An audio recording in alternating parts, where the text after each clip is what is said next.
started to record. Okay, learning outcome. To define the concept of pure substance, what is actually a pure substance?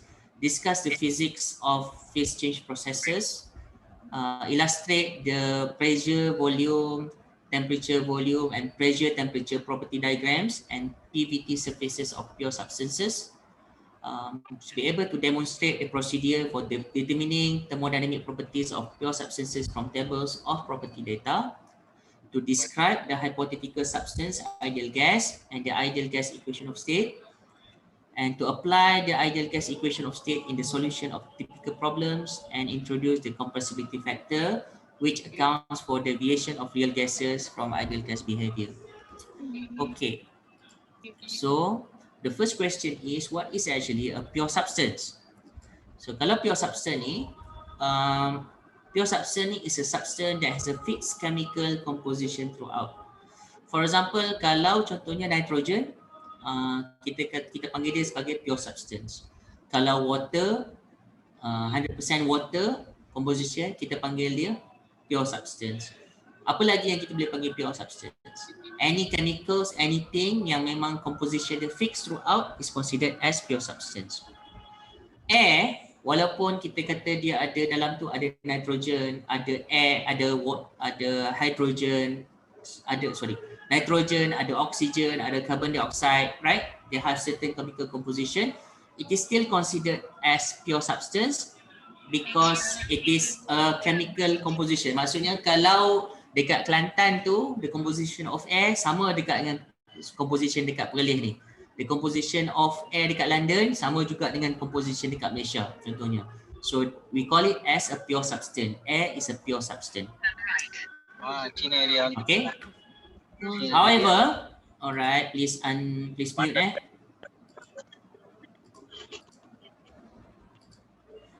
Okay. However, kalau water, be it in icy condition, be it in vapor, be it in liquid, that is still considered a pure substance. Kalau kita masukkan, kita mixkan together. For example, like if let's say you have macam ni, you have a kettle, right? And then you boil the water, and then bila you boil the water will change into vapor. So that vapor in the liquid water is still considered as pure substance. Okay? Sebab dia memang ada same composition. Maksudnya same composition of water and same composition of liquid and vapor. Right. Akan tetapi in air, okay, liquid and the vapor part of air. Kalau air tu, air as air and liquid air is not considered as pure substances. If let's say you mix together. If you mix liquid air and air, kalau you mix sekali, it is not a pure substance. Kenapa? Can I ask you why? You can comment in the comment section here. Air dengan liquid tu, maksudnya liquid air dan juga air dekat air yang betul kita tak nampak ni, is not, if let's say it is being mixed together, it is not considered as pure substance. Why do you think it is not a pure substance?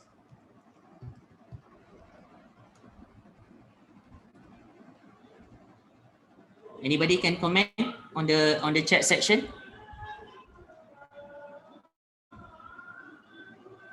Do you have any idea why actually that liquid air and air itself, when you mix together, it is not? Yes, Navashri, you are right. It is because of different composition. Liquid air has a different composition. It has higher amount of argon inside liquid air. Kalau dalam air yang biasa, the amount of argon, gas lengai ni is very small. But in liquid air, you have a different composition of gases inside, the name of the gases inside liquid air. Okay, so that is why actually air dengan liquid, kalau you mix together, it is not considered as pure substance anymore. But water, yes, because even it is in ice, even it is in liquid or vapor, it is considered as pure substance. The phase of pure substance ni, dia ada 3 phase. Okay. Kalau it is in solid, imagine an ice cube tadi. The molecules dalam solid tu, okay, it is attached by the spring-like intermolecular forces. It's like macam it is attractive and then it is repulsive. If you can imagine kalau magnet kan, if you are using a magnet, then you are trying to connect it together, ada magnet yang akan attract, ada yang repulse. Okay, so if you imagine that there's both attractive and repulsive punya forces to is there, which means that it keeps the solid molecules to, the molecules in the solid to intact at its own position. Sebab dia macam renggang, dia nak cuba renggang tapi dia nak rapat. So that is actually the molecules in solid. So in a solid, the attractive and repulsive forces between the molecules tend to maintain them at relatively constant distance. So dekat sini lah menyebabkan distance tu berjarak tapi tak jauh, dekat-dekat, and then dia tak too much distance. Alright, so that is actually solid punya molecules.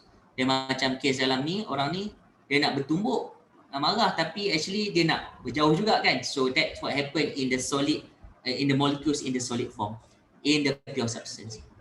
So tapi kalau dia start dalam bentuk liquid, then they are starting to move at relatively fixed position. Okay, it started to move from each other. Okay, but when they start to have a gas phase, then this is where actually they akan collide with each other. At the same time, it collides with the wall of the container. Okay, so this is where the molecules, the phase of pure substances happen.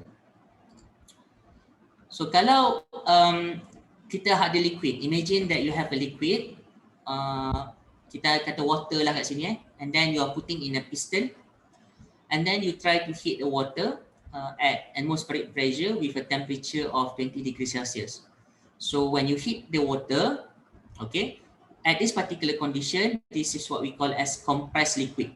Okay, water ni dalam keadaan compressed liquid, which is they are not about to vaporize. Maksudnya dia tak akan vaporize within this particular position. Dia tak akan vaporize. Tapi when they move, for example, like they go up to, it is being heated further until the temperature reach 100 degrees Celsius, again at the same atmospheric pressure, then this is what we call as saturated liquid. Saturated liquid, it means that it is about to actually to vaporize. It is about to vaporize. Okay, so saturated liquid. And then when they go to the next phase, you can start to see that the piston is already moving up. Okay, and this is what we call as saturated liquid vapor mixture, which means that dalam ni dah ada liquid as well as dah ada vapor. But you can see that the temperature is still maintained at 100 degrees Celsius. So this is what we call as state phase 3 lah. Masuk kepada state 4, okay, all the water completely change into vapor. So we call it as saturated vapor. Kalau at that particular point we stop heating, katalah kita tiba-tiba heat ni termati, that water vapor will start to condense again sebab temperature is dropping. Dia akan condense balik. Tapi if you heat it further sampai beyond 100 degrees Celsius, okay, then the saturated vapor will start to, temperature will start rise again sampailah 300 degrees Celsius, okay, and then you start to see that the piston move again up higher. This is what we call as superheated vapor, which at this particular condition, this particular vapor will not condense, even if actually okay, even you are maintaining at that temperature, okay, that vapor is already considered reaching superheated vapor. Dia tak akan condense. So this is the phase changes process kalau kita tengok dalam situasi water lah, in the water condition. So as I mentioned earlier, phase change process of pure substances in the state 1, this is what we call as subcooled liquid lah, compressed liquid, right? And then in the state 2, this is what we call as saturated liquid, which means that they are saturated, which is about to vaporize, and then it's already vaporized, but then it is a mixture of liquid and vapor, which is maintaining at 100 degrees Celsius. And then after that, it is actually moving to state 4, which is becoming saturated vapor, which means that there is no more liquid inside here, everything is vapor. And finally, daripada situ dia akan converted into superheated vapor. Okay, superheated vapor ni dia tak akan condense anymore, so everything is in vapor form and it is a very high temperature. So if you look at the phase changes process of pure substances tadi, bila kita susun balik, if you arrange back the state tadi, state 1 is actually the compressed liquid. So we have at 20 degrees Celsius, compressed liquid is being heated until it reaches state 2. This is where actually the saturated liquid is being achieved. And then throughout the period here, daripada 2 sampai 4, this is where actually saturated mixture. We have saturated mixture. Saturated mixture ni is actually between liquid and vapor. Until it reached at state 4, where actually it started to reach what we call as saturated vapor. Okay, and then if it further being heated up, so it will reach what we call as superheated vapor until 300 degrees Celsius. Okay, so if the entire process between state 1 and state 5 is reversed by cooling it, so it will go back to this particular state. Okay, dia akan terus datang pada superheated, and then dia akan jadi saturated mixture balik, and then dia akan jadi compressed liquid balik. In so doing, so the amount of heat release will exactly match the amount of heat added during the heating process. So that is actually what happened in the phase change process. Right now, okay, this is where actually it happens dekat 1 atm. Alright, so if it happen at different pressure, what will happen? What do you think? From would the curve be the same, or is it would be the different? Is it would be different? Okay, so this is what we'll see in the next slide. But the first question is this statement correct? Water boils at 100 degrees Celsius. Okay, water does not boil at 100 degrees Celsius. It boils at 100 degrees Celsius at 1 atm pressure. Okay, contohnya kalau pressure dah berubah, pressure dah jadi 5 atm, pressure dah jadi 10 atm for example, water will boil at different temperature. Okay, water will boil at different temperature. So for example here, the pressure inside the cylinder will raise to 4.93 atm, water would start boiling at 151.8 degrees Celsius. So if any one of you have pressure cooker at home, okay, and trying to explain why does the pressure cooker cook faster than why does the pressure cooker cook faster than just open it up, put it on the stove. This should explain that. Okay, first of all, because you are trying to put high pressurized, you're trying to pressurize the pressure cooker itself.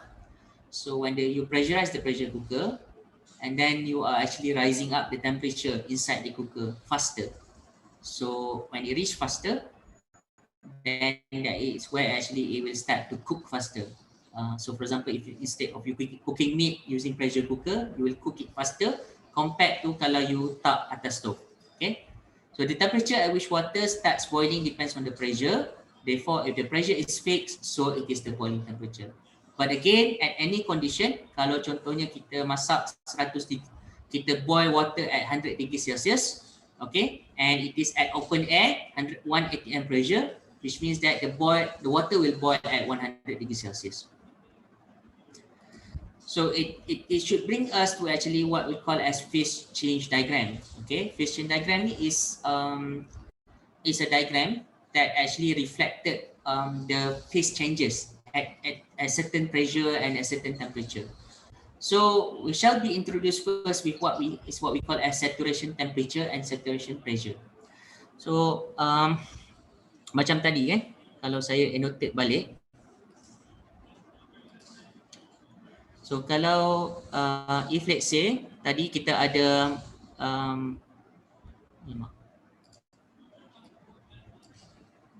if let's say tadi kita ada heating heating compress kita ada heating of compressed liquid, okay, and then sampai satu point dia akan ada what we call as reaching saturation temperature, saturated liquid temperature, and then it will be a mixture of it, alright, and then you will reach another point. This is what we call as saturated vapor, and then lepas tu dia akan naik macam tu. Okay, this is at pressure equals to 1 atmosphere. Okay, Tapi if let's say you are actually operating at different pressure, so what happen is that you will have a different line kat sini. Okay, you have a different line, and then you will have a different line dekat sini juga, and then it will go up macam tu juga. So this is maybe pressure which is higher than 1, and then you keep repeating this again. Okay, you will have a different point, saturation point, and then you will have a different saturated vapor, saturated liquid. Tapi proses dia tetap akan melalui route yang sama, which means that there is a compressed liquid, and then there will be a saturated liquid, there will be a mixture of saturated liquid and vapor, there will be a saturated vapor, and finally there will be a superheated vapor. Okay, so but then since it changed the pressure, you will have a different curve. You will have a different curve. So in this particular slide, okay, this slide, what is being highlighted here is about saturation temperature and saturation pressure. Saturation temperature is the temperature at which a pure substance change phase at a given pressure. So at this particular point, you can see that different point has a different temperature. If let's say,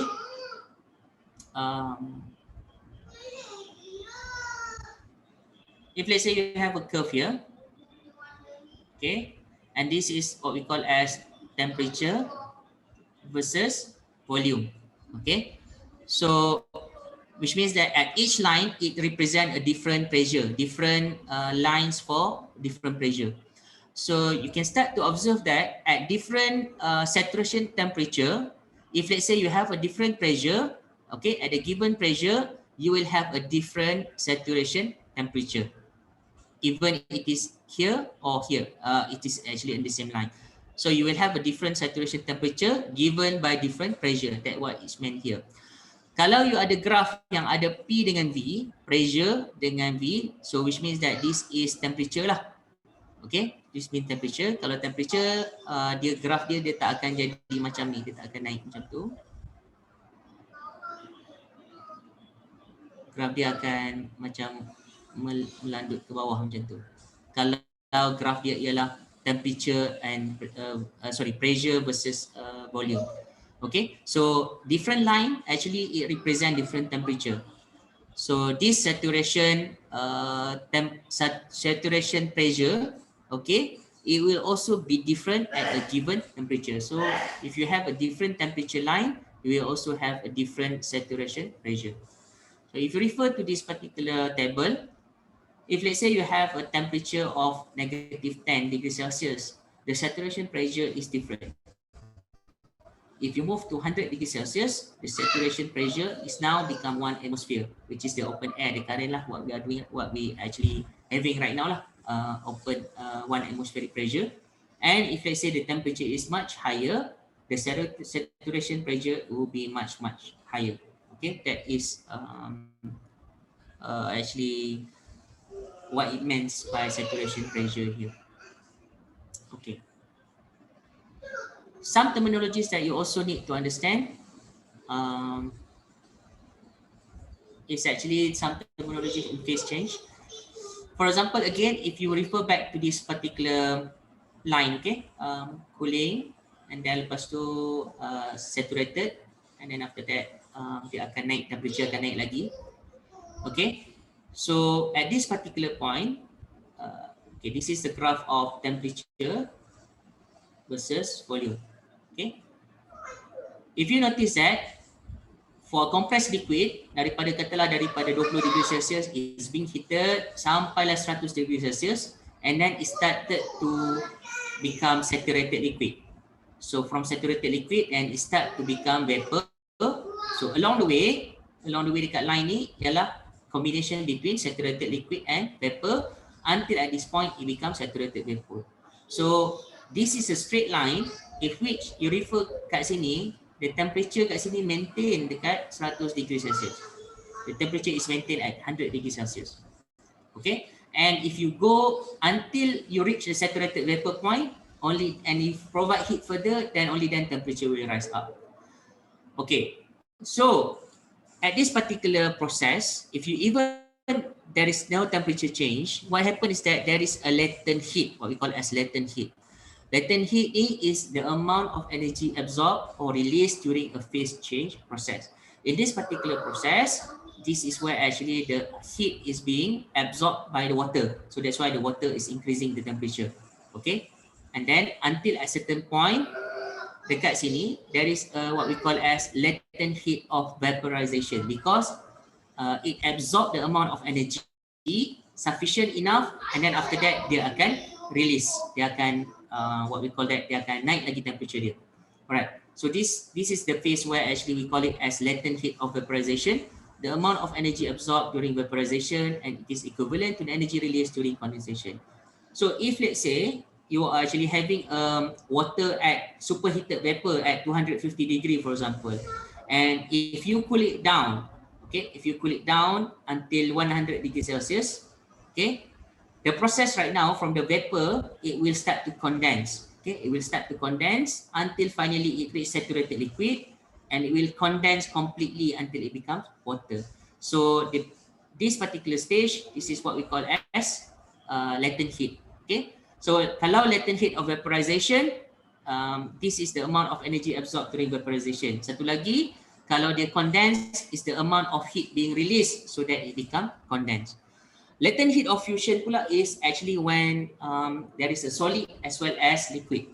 Okay, for example, like the solid, it is started to melt into liquid. So this is what we call as latent heat of fusion. So if we extend further this particular graph, okay, katalah dekat sini dia ada reach sampai 0 degree Celsius. Again, there is another stage here where this is what we call as latent heat of fusion. And then lepas tu barulah kita jadi ice. This is where actually kita akan dapat ice, icy condition and lower temperature. So sampai certain temperature, okay, which is 0 degree Celsius, and it is started to melt. So along the way it is melt, it is a straight line macam dekat sini. And then when it becomes water, and then it become compressed liquid, and then it goes up further, and then only then it started to vaporize. Then it become a straight line macam ni jugalah. But this phase we call it as latent heat of vaporization. Sorry, latent heat of fusion. This phase is what we call as latent heat of vaporization. Okay. So the latent heat of fusion of water is 333.7 kilojoule per kilogram, and latent heat of vaporization is 2256.5 kilojoule per kilogram. It is fixed, it's not changed. Okay. Right. I have a question to you. Right. Try to look at this table. Okay. Try to look at this particular table. And then this is what we call as elevation. Elevation tu maksudnya daripada ground level, and then it goes up further. At ground level, at what we are doing right now, dekat ground level, it is 1 atmospheric pressure as being shown here. And you know that the boiling temperature is 100 degrees Celsius. Okay. But as you start to increase the elevation, try to observe on the boiling temperature. And I have a question to you. A stewardess cooked instant noodle for a grumpy customer on a plane journey from Kuala Lumpur to London. The customer complained that the noodle was soggy due to long duration of cooking. Why do you think it takes such a long time to cook instant noodle on the aeroplane? Can you think for a while and then try to respond? Have a look at this slide again. Okay, try to relate with the information that I have given you, and then I like to know why do you think it takes such a long time to cook instant noodle on the aeroplane?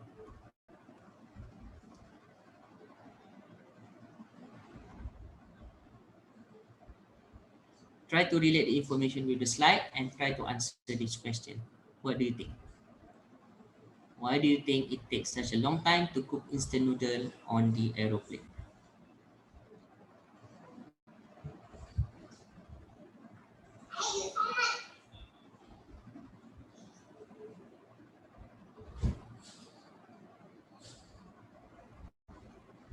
Try to look again at the slide.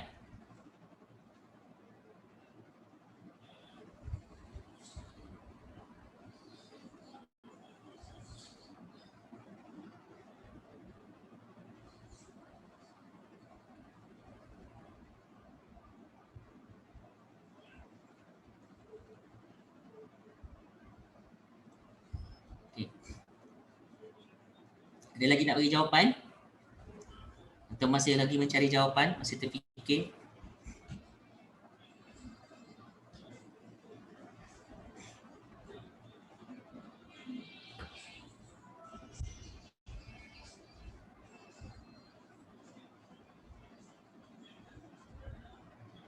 Okay.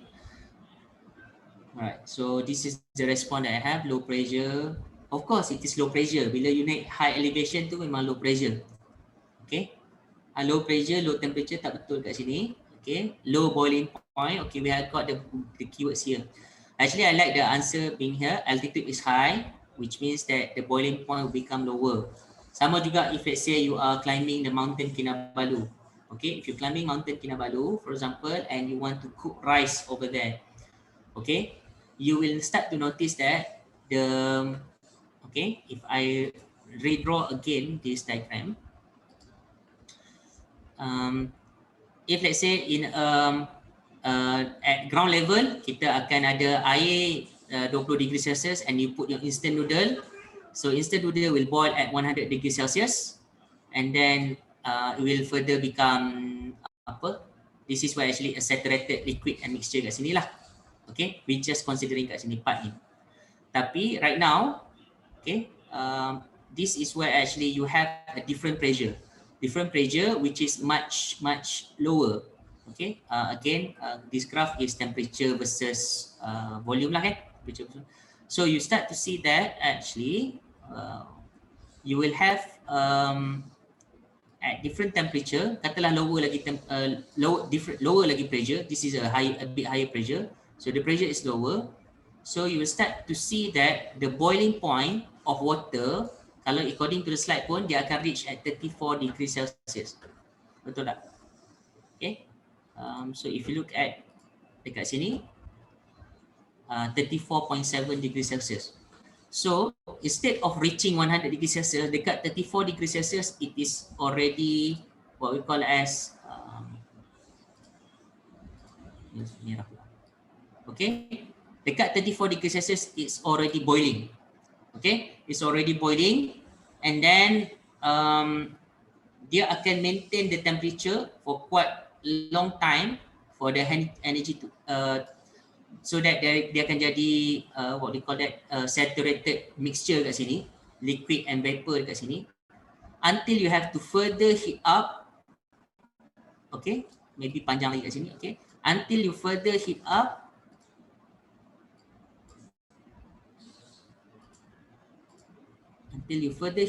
barulah you akan dapat temperature 100 dekat sini akan sampai. Which means that it will need to take a longer time in order for you to cook the instant noodle on an aeroplane, and by that time water yang ada dekat dalam instant noodle tu dia dah vaporize, because it's already reaching this point, it's already reaching the saturated vapor point, dan dia terus naik kat sini, so it's already being vaporized. So you will end up dapat instant noodle yang memang soggy lah. There is no water inside there. It's just noodle yang dah kembang, because all the water has already converted into vapor at 100 degrees Celsius. Sama juga if let's say you are cooking rice, for example, in order for it to be cooked, you need to of course make sure that the temperature is a bit higher. You cannot have kalau contohnya kalau you celup jari dekat this point pun, you tak akan dapat rasa sepanas at 100 degrees Celsius. It's just 34 degrees Celsius, right? So at boiling water at elevation of 20,000 meters, if you celup, you put your finger inside that water pun, you will not feel any kind of heat. Okay, and then water will completely be vaporized at 34.7 degrees Celsius, and then and left with your food, the solid becomes soggy. So that's why actually the water, the noodle is soggy. So if that's help to answer your understanding. Okay. Right. So if we are looking at property diagram for phase change, okay, macam saya cakap tadi, if let's say you have this graph, temperature as well as volume, okay, So imagine that you have pressure at 0.01 megapascal, okay? And this will be your compressed liquid, and then this will be your saturated liquid, and then you have a further line here, which is a mixture of saturated liquid and vapor, and this will be the points of your saturated vapor, okay? And if let's say you have a different pressure, then you start to see that the temperature reach the saturated liquid temperature is a bit higher. Now it becomes higher. Dekat sini mungkin level, let's say this is 373, maybe this is about 100 ke contohnya.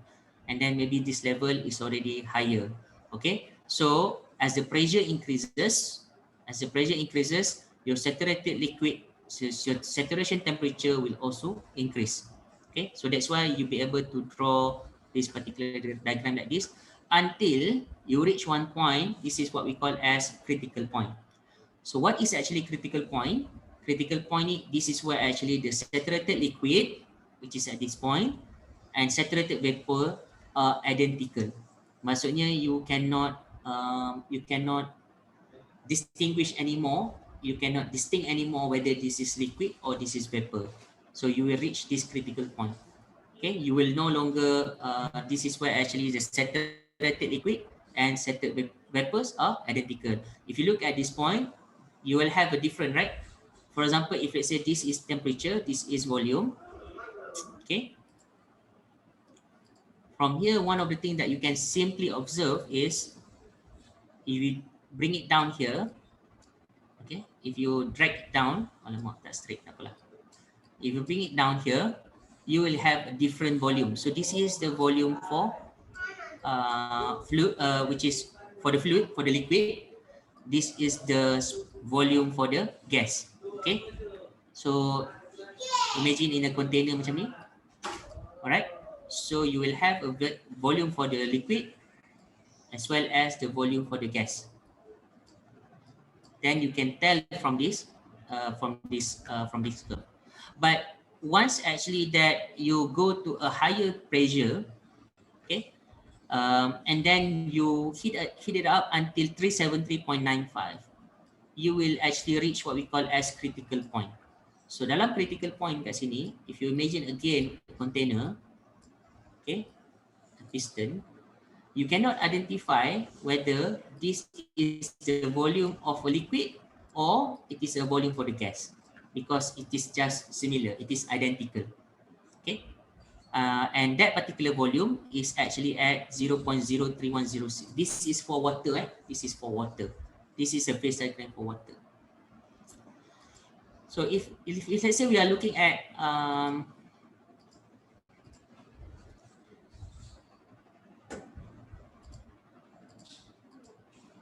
we're looking at the temperature and volume graph again. Okay, so at temperatures and pressure above the critical point, the phase transition from liquid to vapor is no longer discrete or separate or distinct. So higher than this, so for example, you're looking at different line, this line which is higher than the critical point punya line ni, perubahan daripada liquid kepada vapor cannot be identified at all. It is no longer separate, it is no longer distinct. You cannot identify at which particular temperature point yang dia akan berubah jadi vapor, for example. Tak tahu. Because this is a different line. But whatever that it is below than critical point, there is a clear phase change. Maksudnya daripada liquid bertukar jadi gas, there is a clear phase change. So you can observe from that. So phase diagram juga, kita boleh represent dia.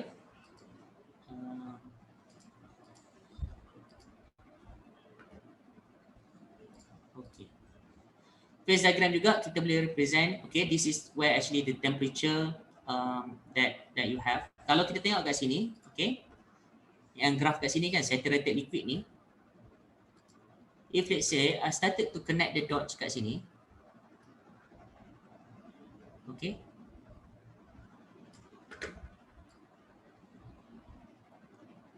and then you can connect the dots kat sini. Okay, this is where actually you will start to get this particular curve. Okay, and this curve is being explained dekat gambar rajah ni. Okay, so when you have most of the times that you connect all this saturated liquid line until up to the critical point, you will have the saturated liquid line as well as you will have a saturated vapor line. Okay, so and then you can start to make a distinguish between, okay, this is compressed liquid region, this is the saturated liquid vapor region, which means that both liquid and vapor existed, and then beyond this is what we call as superheated vapor region. Okay, so saturated lines can be connected by line, so which means that all these points tadi ni kita boleh connect together and it become until the critical point. This is what we call as saturated liquid line. Saturated vapor states can be connected by another line, which means that from this point until you connect with all the points down here, then it becomes saturated vapor line. So these lines meet at critical point, which forming a dome.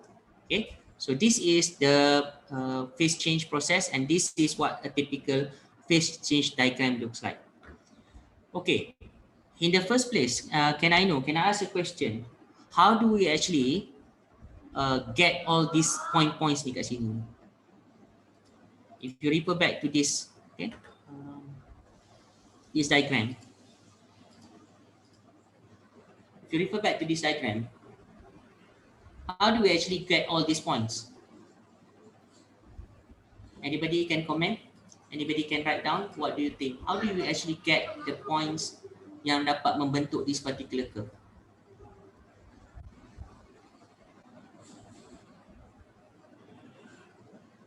Anybody have? You can share the chat section. What do you think? How do we actually get these points? In the past, adakah point ni dibuat-buat ataupun macam mana? Anybody have any idea? Okay, using temperature. Okay. Of course, it has to undergo experimental work, right? It has to be undergoing experimental work. So maksudnya someone have been very diligent enough, for example, start to have a liquid at pressure 0.01 MPa and start to boil it up, and then start to see what is the observation between the liquid and the vapor mixture until saturated vapor. Lepas tu dia akan panaskan lagi jadi superheated vapor. So they will collect all the points dekat sini, and then they will start to observe. If let's say if I push up my temperature, okay, as easy as the way how they do experiment is simple. For example, like they have a piston, okay, they have a piston here, right, and then they fill up with the liquid. So dekat sini liquid, okay, and then they provide some heats. Ini some heat lah, so which means that they provide some heat. So along the way, katalah di liquid tu, and then they play around with the temperature. So let's say they start the liquid at 0 degrees Celsius, okay, very cold water lah. Cold water ni let's say 10 degree lah, 10 degrees Celsius. The liquid kat sini 10 degrees Celsius, and then they start to heat it up. So what happens is that you will start to see that there is some expansion happening. So expansion of the piston ni. Piston ni akan slowly bergerak. Okay, piston ni akan slowly bergerak, and then it will, when it start to move, you'll be able to measure the volume. So the volume is the one that you record kat sini. Okay, you can measure the volume, and then the liquid will and then will you further heat up until, contohnya until 100 degrees Celsius. Okay, the piston will start to move again until you reach, for example, at this particular point. And then they start to observe, they continue heating continued, tapi they start to observe that, oh, it's just maintained at 100 degrees Celsius, but the piston already moved to a new size, new direction kat sini. So what happened? This is where actually the movement happened. At fixed temperature, there is a movement of the volume, which means that the volume change daripada this point, okay, daripada this point kepada point yang baru, so to this point. And then after that, what happened? The liquid completely become vapor at saturated vapor point, and the piston move further because all of the now everything become vapor. So everything now is actually occupy the space over here. So this is where actually they record the temperature, they record the volume as well as for different pressure. Now they are actually changing it to a different pressure. Dia letakkan in this case, contohnya kalau dia letakkan dekat container yang macam ni for example dia letak piston and then dia letakkan lagi pemberat. They add up the pemberat. So when they put more pressure inside there and then they start to see that what is actually happen when they start to heat up the same liquid again and again. So this is where actually they start to get all these particular curve, all these points, and they record it and they make what we call as phase change diagram. Okay.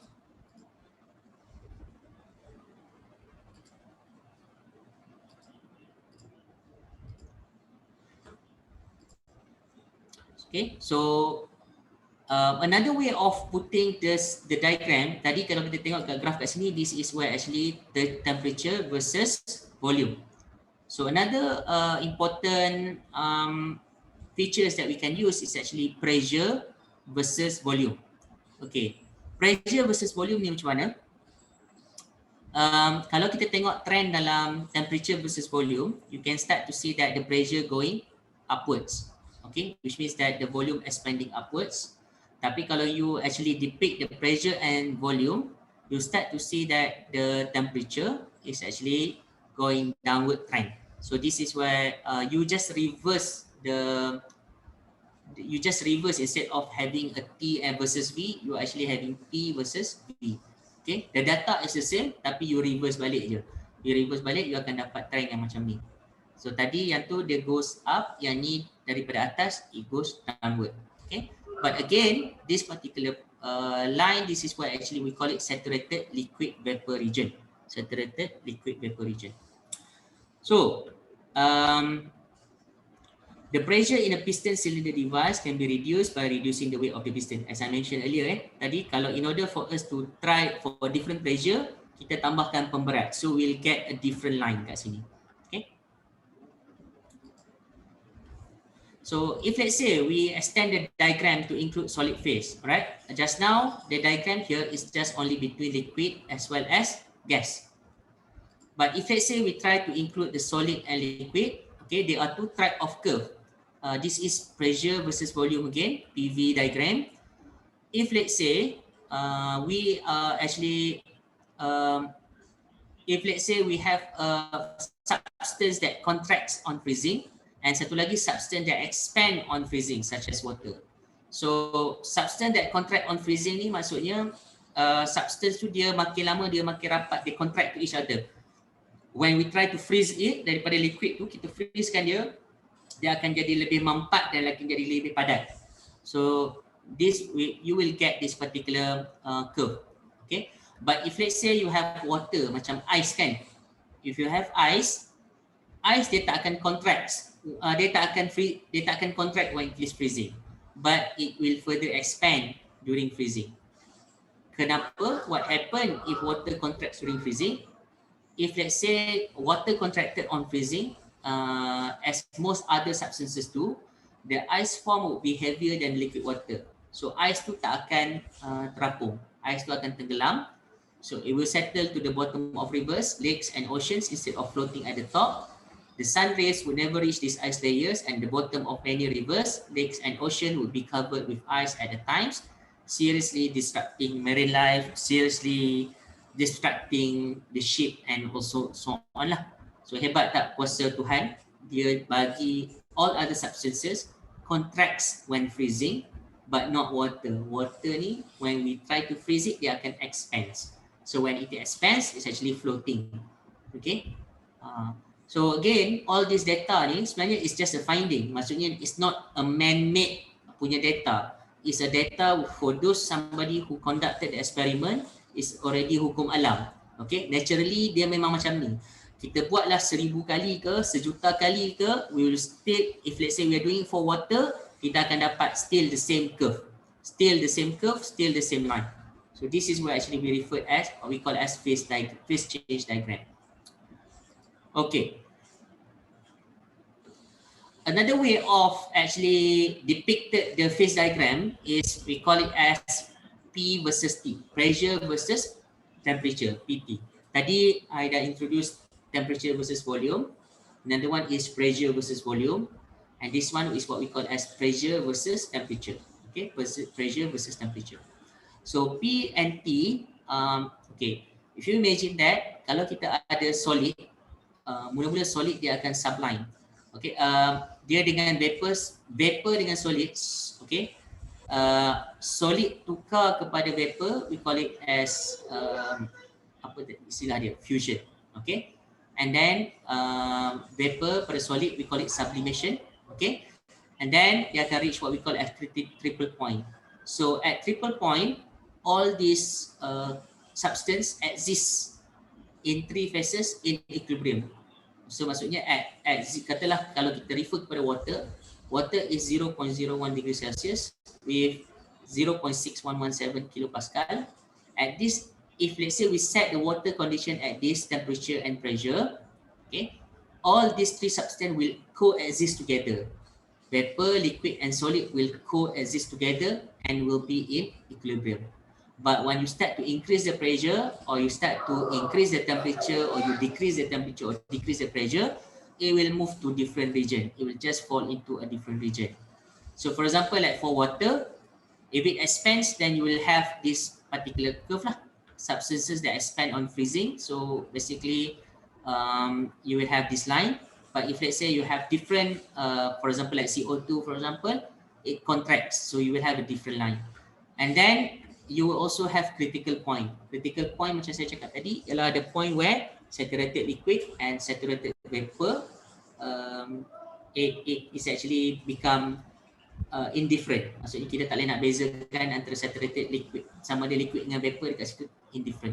So this is where actually critical point, and this is triple point. So you will learn further about critical point dengan triple point ni masa you belajar nanti MEB, material energy balance again. Okay. So from this point, this is where actually you start to have water, liquid, and then it will be vaporized, and then it will reach until critical point, then totally it become vapor. Okay.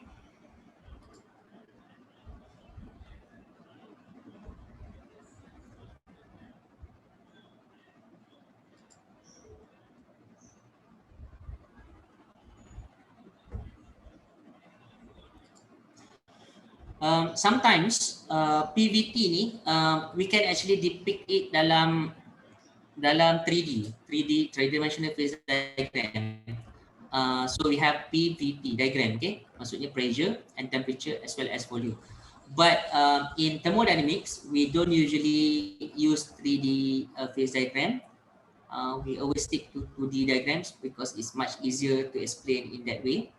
Tapi this is just for your information lah. Maksudnya we can, if let's say you start to have surface for substance that contracts on freezing, you will have a different 3D contour compared to the substance that expands on freezing, for example like water. Okay. In order for us to tell more about the thermodynamics, for example like you wanted to know about internal energy U or internal enthalpy, for example, we use property tables that has been determined earlier to tell us what will be the state of the properties. Okay, maksudnya at a certain temperature, at a certain pressure, what will be the enthalpy, what will be the internal energy. So why do we need property tables? Because for most substances, the relationships among the thermodynamic properties are too complex, and we cannot simply use simple equation. Therefore, we use this particular table. And therefore we can measure the thermodynamic properties easily lah. We can calculate it easily by referring to the table. So if you refer to the attachment that I have given to you, okay, in dalam Google Classroom tu, I name it as properties of table. This is where actually I start to copy from the textbook. Okay, from the textbook yang thermodynamics tadi ni. You start to be able to see that, okay, there are the different table A4, table A5, okay, and then table A6, superheated water, right, and then table A6 again, table A7, compressed liquid water, and so on. Okay, so what is actually this table represent? Okay, they represent different state of water punya condition. For example, like here, table A4, it highlights about saturated water at a temperature, at the changing temperature, which means that if let's say you have a different temperature, okay, you will have a different saturation liquid volume, okay. And then you will have a different saturated vapor punya volume as well, and you will have a different internal energy, okay. You will have different enthalpy as well as entropy. Entropy you will learn further with Dr. Karunisa later, okay. So here you have a different temperature, it will give you a different pressure, and then it will give a different value for the specific volume, right? So if you imagine that, if you can recall that diagram yang saya lukis tadi again and again, okay. For example, like this is a temperature, this is a T, this is a V, okay. So for example, like if you want to plot a diagram also, you can plot from this table. Kalau you ambil 0.01, kita ambil temperature higher sikit lah. Temperature at 100 degrees Celsius. Okay, so you have a temperature at 100 degrees Celsius, maybe somewhere around here. And then you were told that the saturated pressure is actually at 0.10335 megapascal, which is actually at atmospheric pressure. Okay, and then you will given a specific saturated liquid volume, which is at 0.001044. So at this particular chart point is supposed to be 0.001044. Okay. And then you will also given the saturated vapor Vg, which is at 1.6729. So supposedly at the same temperature, you will have Vg, which is at 1.6729. So this make a straight line kat sini lah. Okay. So if you are actually drawing the compressed liquid tadi, you akan dapat satu line macam ni, sentuh dekat sini. And then you also have another line which is actually making up superheated vapor. Okay, so if you are drawing it at a different temperature, so if let's say you have a different temperature, macam tadi contohnya kalau if let's say temperature is 70 degree and then the saturated pressure is 31, so you have a different saturated pressure, and then you will have a different temperature, different point kat sini, okay, and then you will have a different volume expansion juga kat sini. And then this is where if you keep doing it, repeating over and again, you akan dapat the what we call as phase change diagram balik. Okay, if you keep drawing it again. Tapi this is the table that you refer to lah if you want to get certain information. For example, like you have a certain temperature at certain saturated pressure, then you'll be able to get the saturated liquid information and saturated vapor information and so on lah. Okay, itu table A4. Kalau table A5, you start to see that dia dah berubah sikit. Now, it is the same information, but in table A5, it's actually talking about pressure.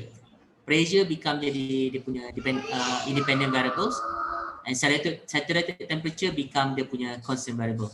So this is for actually pressure volume diagram, PV diagram. So PV diagram you can plot using this particular information kat sini. Okay. And sama juga table A5, continue kat sini. And then table A6 is actually for superheated vapor. Okay. Maksudnya for those temperature yang dah lebih daripada saturated vapor, dia dah go up line. Okay. Kalau if you imagine balik graph yang tadi, macam mana graph temperature pressure. Oh, kat belakang. So the table A5, table A6, okay, table A6 dia memberikan maklumat dekat line dekat sini, line yang selepas daripada saturated vapor line tadi ni. Okay, so that is actually actually the function of table A6. Table A7 pula, dia memberikan maklumat, A6 lagi kat sini. Okay. Table A7 pula dia memberi maklumat tentang compressed liquid water. Okay. And table A8 is actually saturated ice water vapor. So if I'm bringing you back to the property table just now, okay, why do we need property tables? Because dekat sini dia memberikan kita combination of information.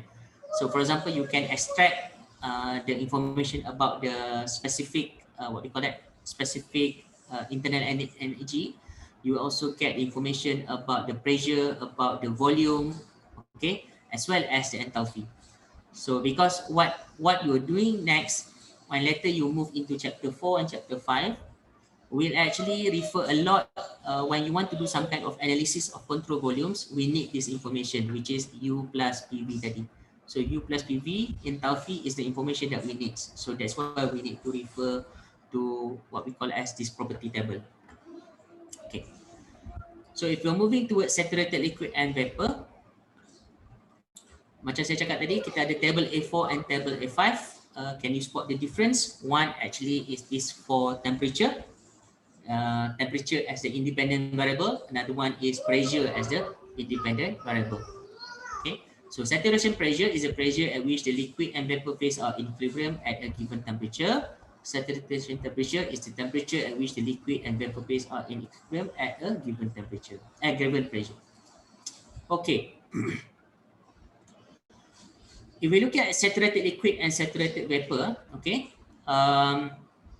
kita ada what we call as notation.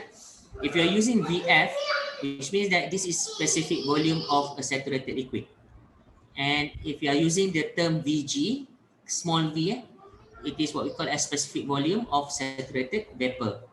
And if you are using VFG, this is what we call as difference between the saturated specific volume of saturated liquid and different and specific volume of saturated vapor, which is VFG is equals to VG minus VF. So the subscript FG used in the table A4 and A5 refer to the difference between the saturated vapor value and saturated liquid value. So if you go back to this table, let's go back to table A5.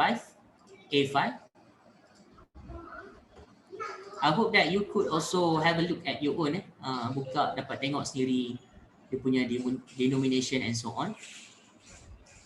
So if let's say you have the UFG kat sini kan, internal energy, UFG, HFG, SFG, cuma kat sini tak ada VFG kat sini. VFG kita kena calculate sendirilah. UFG ni maksudnya the saturated vapor, UG ni minus saturated liquid UF. So this is where actually you get the value. Kalau contohnya kalau kita tengok ambil kat sini line 2.5 pressure kilopascal, the evaporation dia panggil internal energy difference is 2315.9, which is actually kalau you calculate 2404.4 minus 88.48, you will be able to get this number lah. So it's just the difference between saturated vapor and liquid. Similarly dengan enthalpy, it is whatever that the value that you got here is a difference between saturated vapor and saturated liquid. Okay. Enthalpy of vaporization, again, HFG, the latent heat of evaporation, the amount of energy needed to vaporize a unit mass of saturated liquid at a given temperature or pressure. Again, if you refer to this table, this particular HFG, okay, this amount here yang dah siap-siap calculate, diminuskan antara saturated vapor dengan saturated liquid, this is what we call as latent heat of vaporization. So in order for you to determine what is actually latent heat of vaporization of water at pressure of 10 kilopascal, then you know that straight away you go to this value, which is under evaporate HFG 2392.8. So this is the latent heat of vaporization of water at 10 kilopascal. Okay, so that you can tell from this table. So if you're looking at saturated liquid and saturated vapor, okay, if you want to continue looking at it, right? So this particular VF is actually stand for specific volume of saturated liquid phase. This VG is what we call as specific volume of saturated vapor phase. So it is actually at the same temperature, but it has a different volume. So kalau kita tengok tadi, kalau if let's say it is a saturated liquid, dia piston dia dekat sini je, is a very low amount. Sama juga kalau kita tengok dalam table pun, specific volume dia, if let's say we go back to table A4, and then we look at 50 degrees Celsius temperature kat sini. So the saturated liquid, volume dia is occupied is very small. But when it completely become vapor, at saturated vapor point, the volume is already expanded berapa kali ganda, beberapa ratus kali ganda, then it achieve 12.03 meter cube per kilogram. Okay, so because it occupied more spaces, it occupied more volume. So that's why you can see that there's a difference in terms of the volume.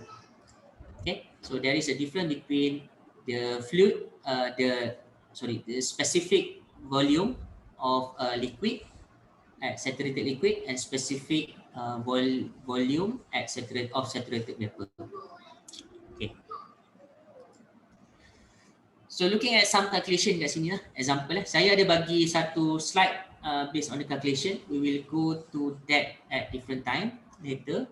Ataupun because masa memang tak cukup pun sebenarnya untuk for me to give everything, to share everything. But I will try to share lah from time to time. I'll try to make some videos so that you'll be able to understand the example. But at the same time, if you're looking at the example of calculation of thermodynamics ni memang banyak, rata-rata ada So you'll be able to start to see the example of how thermodynamics is being used. So kat sini kita ada example 1, determining pressure of saturated liquid in the tank. So imagine that you have a tank. Okay, you have a tank. So if let's say you have a tank, and then the tank is being heated until you get the saturated liquid. Okay, so you have a liquid here. And then the tank contain 50 kg. Maksudnya dia bagi information kat sini, kita ada 50 kg of this liquid. And we have a saturated liquid water at 90 degrees Celsius, which means that the liquid water itself, it is at 90 degrees Celsius. So determine the pressure in the tank and the volume of the tank. So now you were given 90 degrees Celsius. So supposedly, do you want to go to table A4 or table A5? Boleh tak jawab kat saya kat sini? Supposedly kita pergi kat table A4 atau table A5? Kita diberi information 90 degrees Celsius and kita diberi maklum ada 50 kg of saturated liquid water. Okay, so we should go to table A4. So bila kita pergi kat table A4, then table A4 we start to look at 90 degrees Celsius, and then you were given that the saturated pressure here is 70.14 kilopascal. Okay, 70.14 kilopascal, which is highlighted here lah, 70.18 ke 14 tak lah. 70.183 kilopascal, tapi kalau ikut sini 70.14. So let me change. Okay. And then at the same time, you can also observe the volume of the liquid, volume of the saturated liquid, because there is no vapor, dia kata saturated liquid kat situ. So volume of the saturated liquid at 90 degrees Celsius is 0.001036. Okay, so we observe dekat line sini 0.001036. So this is where actually we got the specific volume of the fluid, saturated fluid at 90 degrees Celsius is 0.001036 meter cube per kilogram. And therefore, in order for us to determine the pressure, we already determined because we can just look at the table, we got the answer. Now we want to determine the volume of the tank. Volume is simply M multiplied with the specific mass of the tank, mass of the liquid multiply with the specific volume of the saturated liquid. Because you know that VF ni is given in term of the unit of meter cube per kilogram. Okay, so here mass is in term of the kilogram. So kilogram dengan kilogram cancel. So 50 times with this specific volume, you will be able to get the volume of the tank is 0.0518 meter cube. Okay, so that is actually the answer. How do we use the property table in order for us to determine some other properties such as volume, temperature, pressure, and so on. We look at another example. Okay, so we look at another example. Example 2, volume and energy change during evaporation. Okay, so a mass of 200 grams of saturated liquid water is completely vaporized. So the term here is completely vaporized at a constant pressure of 100 kilopascal.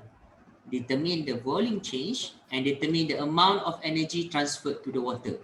Determine the amount of energy transferred to the water so that it completely vaporizes. எனக்கு So, எதாவது வாங்கி கொடுத்துருவீங்களா? Like so the keyword here is actually we try to look at what happened at 100 kilopascal. Okay, the information given here is 100 kilopascal. So it is in pressure. So we know that instead of referring to table A4, we refer to table A5. So we go to table A5.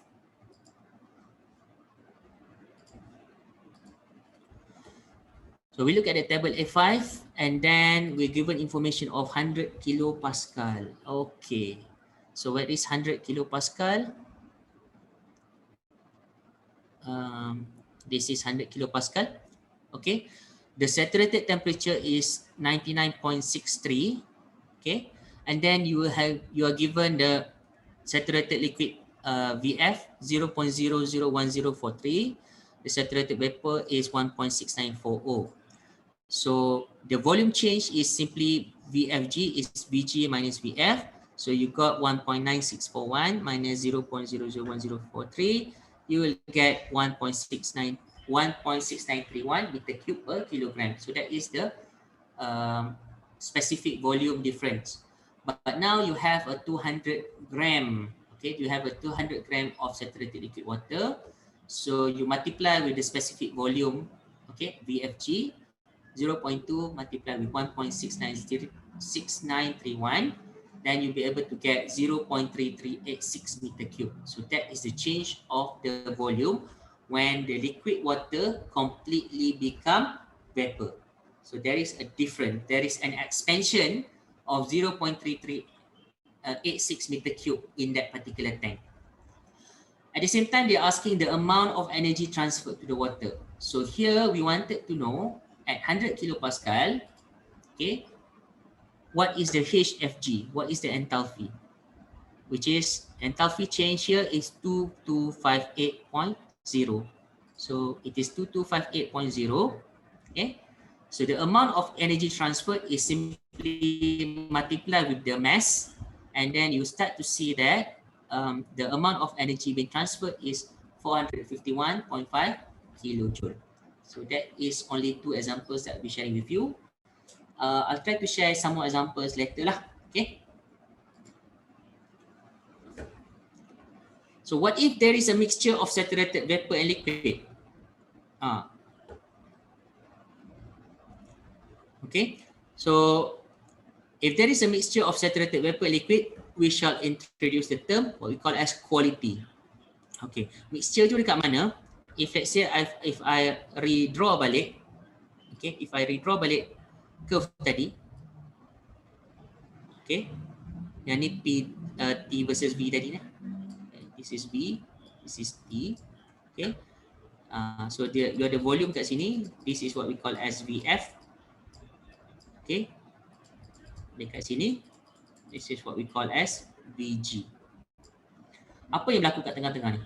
What do we have in between here? This is what we call as we have a mixture between solid, between vapor and liquid. Okay, some of the liquid are yet to be vaporized, and if let's say it is a condensation, some of the vapor are yet to be condensed. So this is where actually you have a mixture of a saturated vapor and liquid. So if there is a mixture of saturated vapor and liquid, we shall introduce the term quality. Quality is the word X. Kalau X ni is actually, it is the ratio of the mass of vapor to the total mass of the mixture. So we have X equals to mass of the vapor divided by mass of the total. Okay. So quality is either between 0 and 1.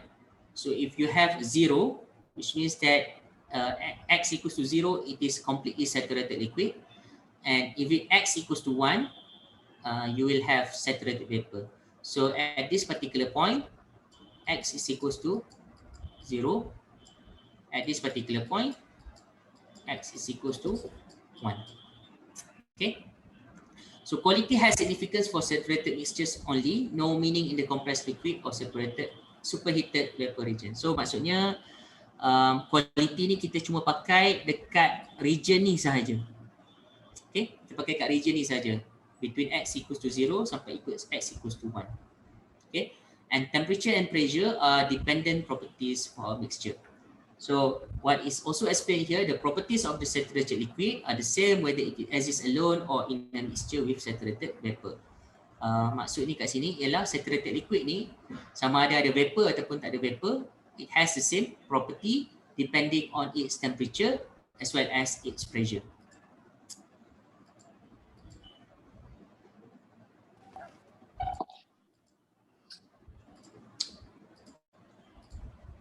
Okay, I'll be continuing just a little bit. I think I'll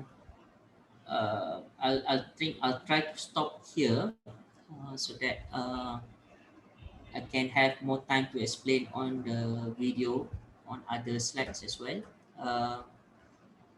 Time is running out. What if there is a mixture of saturated vapor and liquid? Okay. Again, kalau contohnya kalau kita ada mixture between saturated vapor and saturated liquid, it is the same as saturated liquid vapor mixture. Okay, maksudnya V average ni kita panggil V average kat sini. Kita sebenarnya kalau liquid dengan vapor tu duduk dalam satu tank one together, you cannot simply just distinguish, okay, this is the mass of the vapor, this is the mass of the liquid. There is no equipment yet be able to determine, okay, this is liquid and this is the mass. Ataupun this is the vapor, this is the mass. Tak ada lagi yang kita dapat determine the mass. Walaupun in order for us to calculate the ratio of quality tadi, quality, if you remember quality dalam previous slide, kita panggil M vapor divided by M total kat sini. Okay, so M vapor divided by M total, kita nak kena tahu mass.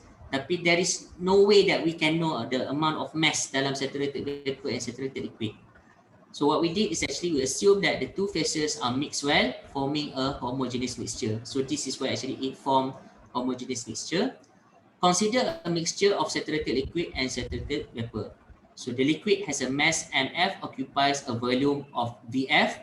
The vapor has a mass mg and occupies a volume of Vg. Right, specific volume of Vg lah. So here, if you have this particular line, again, saturated liquid based on this line, saturated vapor is based on this line. So the relative amounts of liquid and vapor phase in the saturated mixture are specified by the quality X tadi. So kita actually, there are other ways in order for us to determine the quality, maksudnya tahu ratio, so that we can calculate the specific volume average, which is the saturated liquid vapor mixture. Okay, I don't want to make you further confused with this particular formula. I know that the energy level pun bila nak dekat buka puasa ni, everybody dia dah sampai dah ke laut sikit kan. I can understand that. But what I'm also trying to do later, I will try to record this part. I'll share with you and explain with you in the detail of what is actually happening around. But I hope that you can also revisit back the slides, revisit textbook, go and make information search so that you can understand further. Jangan tunggu nak revise last minute, sebab nanti last minute you akan completely blur dengan, especially masuk pula dengan cycle dan sebagainya, all this second law of thermodynamics and so on. So masa yang kita peruntukkan untuk thermodynamics ni tak panjang, but then I hope that you could spend extra time on your own so that you can do the reverse, the reverse lah, the revision. Sorry. So at the same time, what I'm trying to tell you here is that thermodynamics is very important. Nanti when you work as an engineer, you need this kind of information. So that's why thermodynamics is not only learned by chemical engineers, but it's also learned by mechanical engineers and other engineering punya discipline as well. Petroleum engineers as well, they learn about this and they have to know about this. Okay, so I would like to know what have you learned to date? Can you please share with me apa yang you belajar hari ni sebenarnya? Atas saya shock sendiri je, saya explain macam-macam, tak tahu you belajar apa. So please share with me what have you learned today before we dismiss.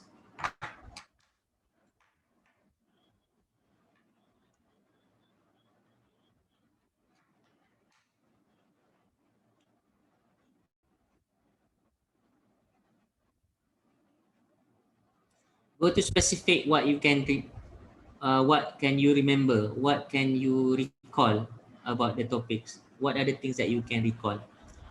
Of course, by listening to me at once, be able to do it. um, Even actually this topic is, it would be better kalau sebenarnya diajar face to face, sebab I need you to draw on your own. Okay.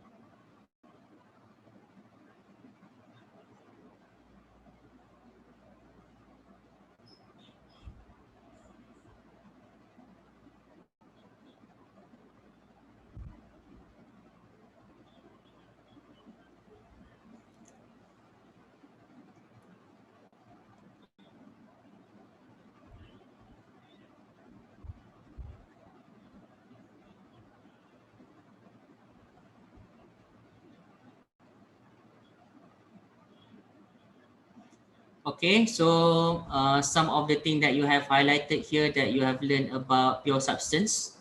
Okay, so we have learned about pure substance. We have learned about the property table. Okay, we are learning about phase diagram. Okay, um, and then we learn about saturated vapor, saturation pressure, and so on. Okay, latent heat. We learn about phase diagram. I think what you have missed here is actually you miss something to do with PT diagram, PV diagram, TV diagram, PVT diagram. So those are the things that you have learned lah. It's part of the, when you mention property diagram tu, that those are the things that supposed to be told lah. Maksudnya PV diagram, because this is common punya understanding lah. Kalau you sebut PV diagram, it's actually pressure versus volume diagram. TV diagram is a temperature versus volume diagram. Okay, the color of my shirt, and then very tired. Yes, of course I know that dia punya Ramadan ni challenge sikit lah, especially petang-petang ni kan. Right, so tak apa. I hope that later when I share the video, go back again and try to learn on your own pace. Okay, take your own pace and try to learn it on your own lah. You have a lot of, I think you have time lah in order for you to revise this.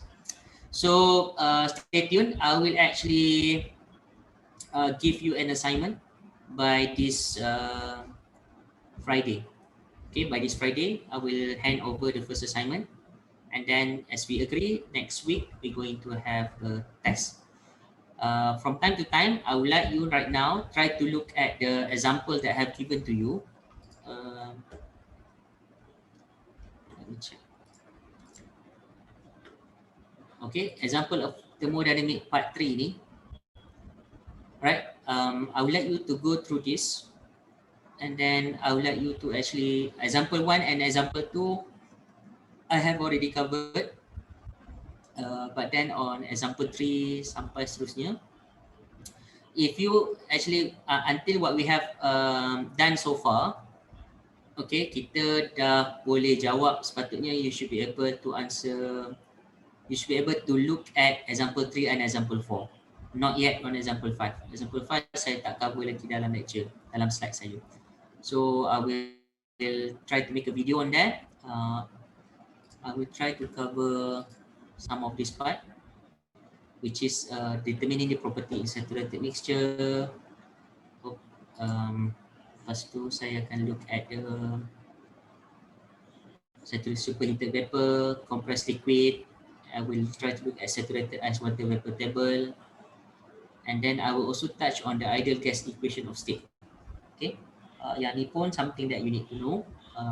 So I'll try to make this video and I'll pass to you within this week. Which chapter will be covered out of the test? I will actually cover this chapter this week. Today's punya chapter, and I will also cover little bit something on next week Monday punya chapter. Little bit lah, tak banyak. Banyak I will cover whatever that have been taught by today. Okay. So I think that's all. Any more questions you have?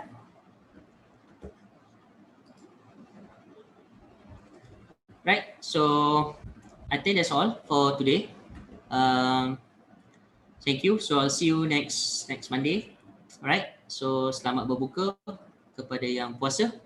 Right. And insyaAllah see you next week again. Thank you very much. Assalamualaikum.